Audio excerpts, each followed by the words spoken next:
Hey everyone, welcome back to No Nonsense Wellness, where we talk all things GLP-1 health and beyond. So, if you are on Ozempic, Wegovy, Mounjaro, or Zepbound, or anything else like that, then I am so happy that you're here.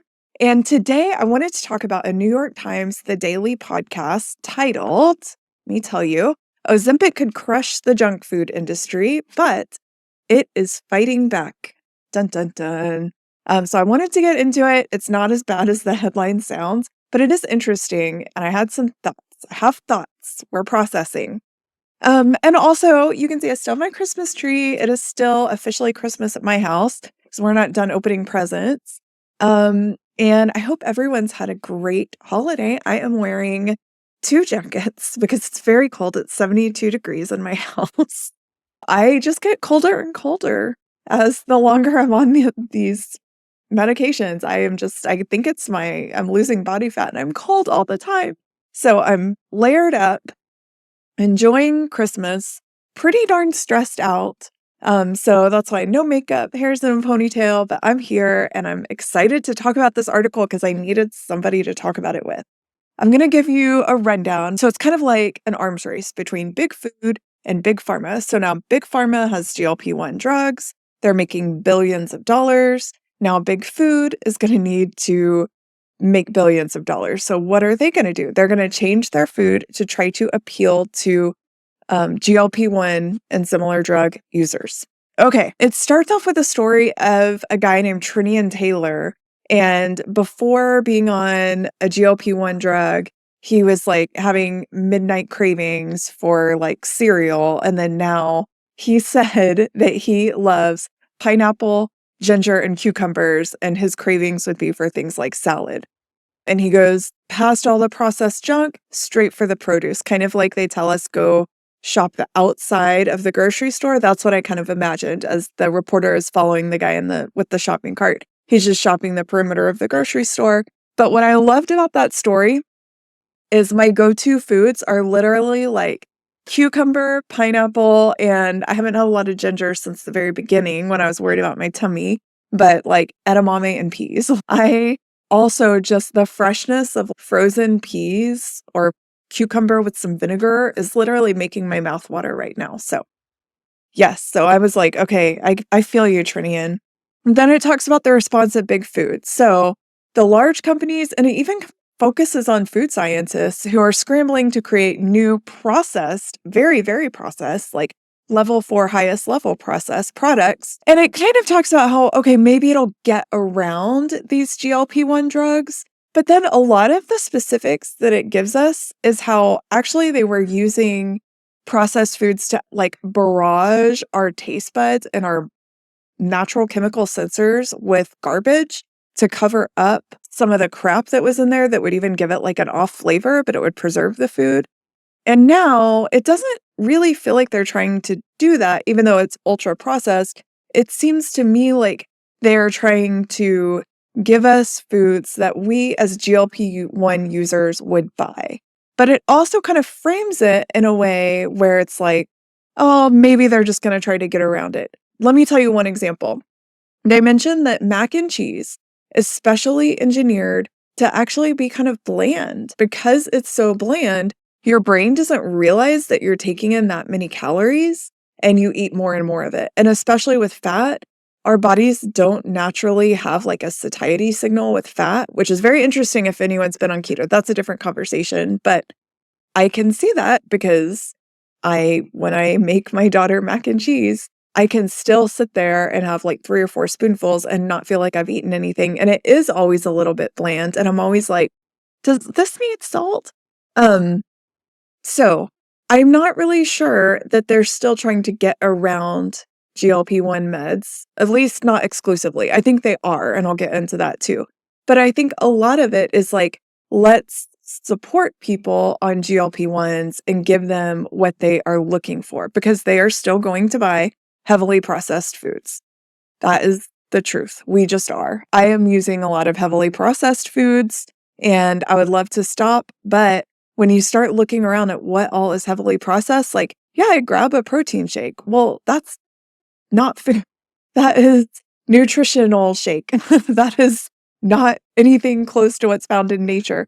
Even the Fairlife milk, people get Fairlife protein shakes, but I've started when I make a latte, I have started using Fairlife milk with extra protein. Well, that's just literally from extra processing. That's how they get the extra protein. And frankly, my coffee comes to me in whole bean form. That's already extremely processed, like perfectly roasted. And then I'm grinding it and running water through it. So that's a whole different type of processing. So my point is, I eat a lot of processed foods, whether I'm processing them at home or I'm buying them partially processed already. So then the article also kind of does some inside baseball about different tactics that the food companies will use to trick us. So I talked about the mac and cheese. I'm like furrowing my brows because this is so freaking upsetting.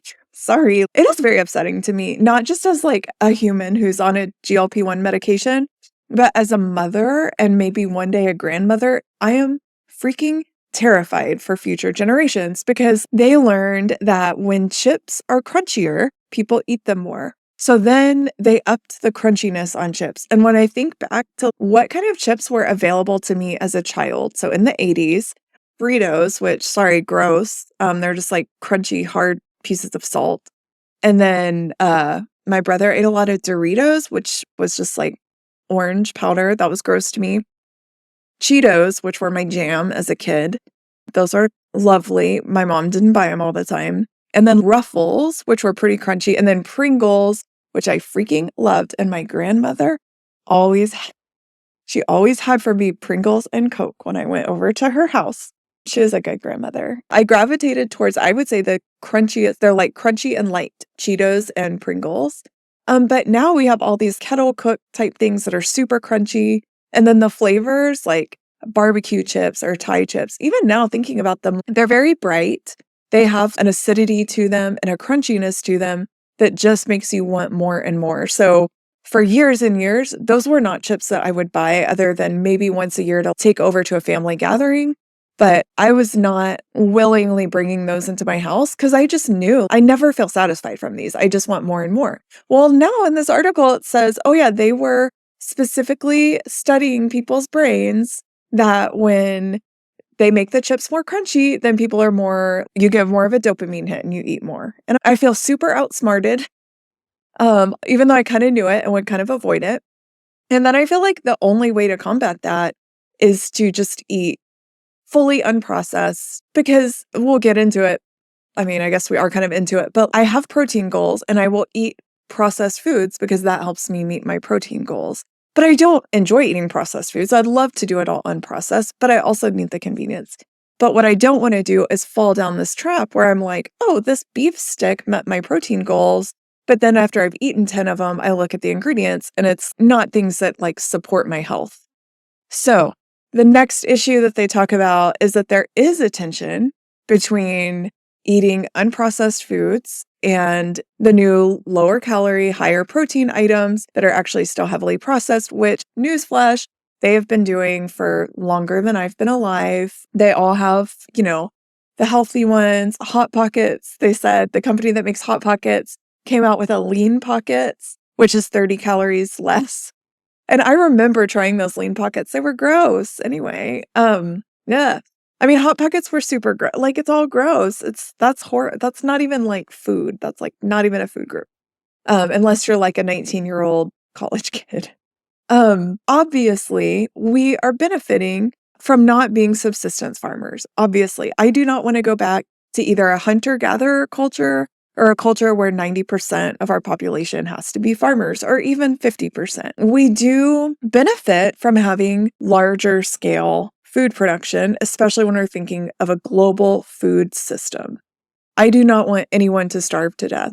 I also personally do not want to die from having too many calories. And I am someone who has always, at least before I was on the GLP-1, I loved cooking. I think I was an advanced home cook. I hardly ever cook now, other than like my meal prepping. But I used to do it right. And I would go to the farmer's market and I felt really good about buying from local farms. Now, I live in Texas, so we're never going to have the best fruits for the most part, not even the best vegetables. When we lived in Colorado briefly, the produce was so much better. But I felt good about buying a lot of things locally, and you can get a lot locally here. But what is unfortunate is we need big food, just like we need big pharma. We need them. We just need them to do the right thing. We just need them to have a conscience. I want products that are convenient. I don't want products that are going to hurt me, to damage my life. And you guys can't be trusted. You guys invented Kraft Dinner. You guys made salt with a special crystalline shape that made it more delicious to people. You guys made potato chips crunchier. You guys did naughty things. In my opinion, you should go to the penalty box for a while, but they're not doing that. And I don't think that anyone is planning on putting in regulations to make sure that food is healthier. And you know what? People have all different beliefs about what's healthier. It just seems like generally eating things that came from nature, closer to nature, is probably healthier. But I'm not even sure that there is scientific evidence for what is 100% healthier. So, okay, there's a debate that we can all have. So this is why I have thoughts. I have thoughts. I don't have a really strong, clear opinion. And I'm going to link a video below by Dr. Mike from the Renaissance Periodization YouTube channel. And he's just talking not about this issue, but like, okay, theoretically, what if you got most of your calories, most of your sustenance for a long time from protein shakes? Would that be okay? And he kind of just goes over this hypothetical and what it would look like. And it was really interesting because he talks about what science is there. And basically, we kind of just feel like, no, it should be natural. We learned more recently about phytochemicals in plants, and those are something that provide something good for us, and we didn't even know about it. So if we're not just eating natural food, are there other things that we would be missing out on? But he says that when they look at it, usually people pretty much come back okay. But, nobody's really done this study on someone for like as long as people's lives go, right? Nobody's just been like, okay, this baby is going to get fed fake food from the moment it's born until it dies. And let's do that on 4,000 people and see how their longevity is. And then on 4,000 people where we don't do that, maybe we don't have perfect evidence on this, but I'm going to link his video below because it's worth watching. And I got to say, I have been paleo. I have done Whole30. I had a kid with severe food allergies, so I used to have to avoid a whole bunch of things just to feed him. I've also been keto. I've also been like as whole foods, wholesome keto, and then like dirty keto as possible. So I've kind of done everything. Oh, also I was a vegan for 3 years, and I wasn't just like casually. I went to a dietitian every couple weeks to make sure that I was doing everything right. So I've done like everything. Some other points that really stood out to me is the first thing when I saw this article was that I had fear that scientists were going to figure out how to circumvent my GLP-1 and that the success that I was having was not going to last forever. And I have to check myself because I realize I do have fear that I'm not going to be able to get my medication for whatever reason, or it's going to just stop being effective, or I'm going to have really bad side effects from it and then I'm going to have to stop. And then what's going to happen? Because I believe that obesity is a chronic and a recurring illness. And it's something that I'm always going to have to be on top of. And this medication lets me be on top of it. And if I stop the medication, I will still stay on top of it, but it's just harder. I got to admit, like, I'm afraid of this arms race and yeah, just got to check myself. I see that that's there. I thought that it was really sneaky to hear in the past that they have been processing food in a way to make us want it more. So I just feel like, well, you guys are bad actors. You're not doing the right thing. And then it was really amazing that in my experience, the users of GLP-1s that they talked to had very similar experiences to mine. I was really happy that I could relate with them so easily because I know everyone has a unique experience and they're really all over the board. There are scientists, of course, who work for big food who also are GLP-1 users. And that's like very weird and a lot of cognitive dissonance I feel like is going on there, but I don't want to psychoanalyze them because I don't know, it's weird. But I mean, it makes sense. They're probably paid a good salary, probably have good benefits and can afford this medication and they work around food. So you would think they may have a weight problem, but they also know what's behind the curtain. They know who is the great and powerful Oz And they're still falling prey to the extent that processed and unhealthy foods are tricking our brain to overeat. They are still falling prey to that. But weight gain, the disease of obesity, the disease of overweight, I believe that those are multifactorial. So it's not just the bland Kraft dinner mac and cheese that does it to us. But can I just say something about the mac and cheese? I have a 3-year-old, and all she ever wants to eat is mac and cheese, yogurt, and goldfish. And I am trying to like sneak fruit in, or just whatever I make, I'll like put it on her plate and be like, just poke at it, just lick it. I'm not trying to make her eat it. I just want her to like engage with the food in some way. And she does a good job of poking at it or whatever. But this kid is like, whatever is happening in her brain is wanting goldfish because it's like crunchy and a little salty, drinkable yogurt, and freaking mac and cheese. So, but we try to make ourselves so better. We get the Annie's mac and cheese and the Stonyfield organic drinkable yogurt and the goldfish with like there's like no fake dyes in there. But like, I know I'm feeding my child garbage and I'm just trying to sneak in the good stuff. But it's very disturbing. And I know I'm not the only parent like this. Because kids just have these like weird food preferences. And I'm just trying not to, be too overbearing about it. I just want to keep exposing her to healthy food, but I'm not going to have food fights with her. So I really liked the article's tone. I did not feel judged or attacked in any way as a GLP-1 user. I did feel like it was not fear-mongering, but it's just like a little bit puts you on edge about what the future can look like. I did want to talk on a couple of fronts. If you have not been on a GLP-1, the protein and fiber problem is real. My 2 biggest problems are combating constipation because I've got to stay on top of it. It's not a huge problem because I try to stay on top of it. Let's pause for a second. Speaking of staying on top of it, I always want to talk about what I'm drinking. So here's my cocktail, and I am using this Natural Calm magnesium supplement. It is magnesium carbonate. So frankly, this should be helping me sleep. I think it does, maybe, but it does affect my digestion the next day in a positive way. Don't overdo it.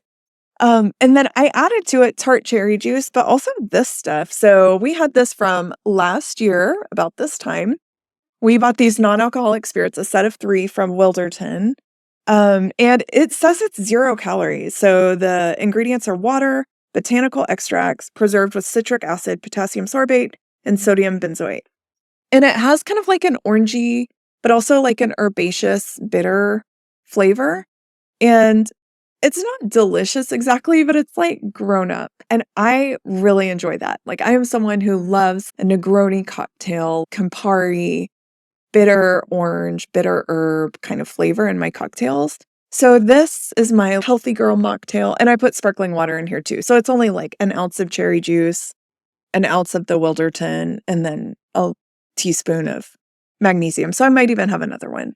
But I'm not getting a bunch of sugar before bed, but I am getting my nice glasses and a big ice cube and whatever. So back to the protein and fiber, this definitely helps move your digestion along. Fiber is really important to me, not just for the digestion, also for the cholesterol.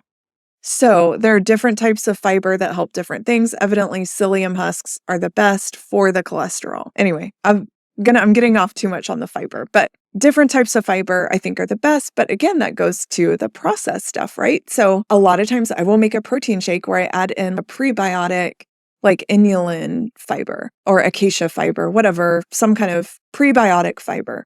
And I enjoy that. It doesn't make my protein shake thick and gooey, and it gives me extra fiber, which I feel like is probably good for my gut. It's probably good for my gut bacteria. Also, that is as processed as it gets. It comes in a plastic bag. I'm not going to an acacia tree to harvest bark. Nope, I'm buying it. It was probably on the shelf for 3 months at least before I bought it. So I don't know. How do I feel about that? I feel torn, but I like it. I'm still going to use it. I may stop at some point. And then the other thing, if you haven't been on a GLP-1 or you haven't been on it for that long, in my experience, needing protein is very, very common. And for me, it happened because I realized, or I believe, that I lost a lot of muscle because I've lost a lot of weight. So just moving my arm is easier now. I actually got a couple of wrist weights and I was just like, let me just do my daily activities, whatever, put up dishes in the cabinet. And it was so much harder just with 1 pound weights on my wrist. So obviously, I'm going to lose muscle just from moving less. But also, the fear is that your body is eating up your muscle to keep itself going. So to combat that, then I try to have a pretty high amount of protein. It's all set by my macro factor app, but it's pretty high. It's about 130 grams right now. So I eventually would like to lower it, but I'm not going to lower it too much lower. And having protein supplements is the only way that I can do that because, I don't actually enjoy eating meat. That's another issue. Really hard when you're keto, by the way. I just don't have a taste for meat. So it is hard for me to do that. And then another issue that I have that's bigger, that of course this podcast can't tackle, but it's worth saying that right now I need convenience and I am going to buy convenience food. So it's not just that I don't enjoy meat. I can grab a protein shake and run out the door to take my kids to school, which frankly takes an hour and a half to take both of them to school and home, which is crazy because then you have to pick them up and that's another hour and 15 minutes. Or sometimes I'll walk my son to school and back and my husband will take my daughter to school. But yeah, why do I need those convenience foods? Is it because I'm spending hours a day in the car? Or is it just because we're doing different things with our lives? We have more technology now than ever.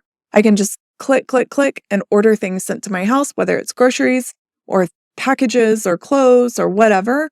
So why do we need the convenience? Because I don't feel like I have all this leisure time where now I can go to a farm or go to the farmer's market and get a chicken that was just butchered that day and then roast it up and then make a broth out of the leftover bones and da-da-da-da-da. No, I need to go to the store and I buy chicken breasts and I buy them boneless and skinless because I don't want to deal with the bones and the skin.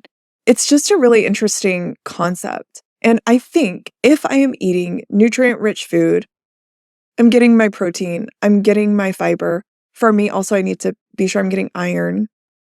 Then is it really bad if I'm using processed foods to hit my goals? And if I was not hitting my goals, and I wasn't hitting that protein, and then I was getting hungry, and then just reaching for something that maybe is less processed, but not going to support my body well. Or just sitting there and being really hungry, there was definitely a time when my first child was born where I was doing everything very low process, practically homesteading. And I was exhausted and I was doing it hours and hours every day. I'd say maybe 4 to 6 hours a day. It is so much. It is just so much. It is so much work. So is it really that bad to eat processed foods? So the processed foods that I eat a lot are the Fairlife milk. I don't do the Fairlife shakes very much, but I do the milk when I make my lattes. Sometimes I will also just have a glass of milk if I'm craving it. I do the ON protein shakes, or I will make my own protein shake and I'll use the Fairlife milk there too with a bone broth protein powder, egg white protein powder. And then I also do a lot of canned chickpeas, or if they're not in a can, they're in a bag, but again, it still has some kind of plasticky lining. And then I also do a lot of frozen vegetables, which are supposed to be really healthy, but of course, they are still very processed.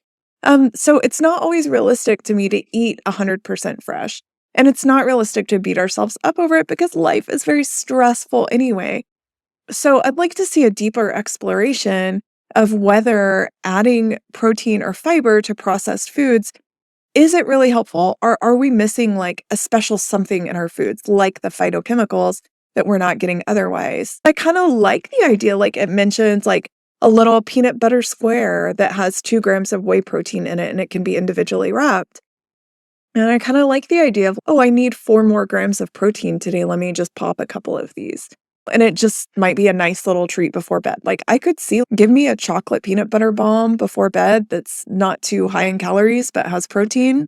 Sounds great. They also talked about meat sticks at the end, and I have had my fair share of what I'm calling jerky, but it's probably just meat sticks, and a lot of them aren't good. I found these Wagyu ones from H-E-B that are so good, but they are $2.50 each, so I don't eat many of them.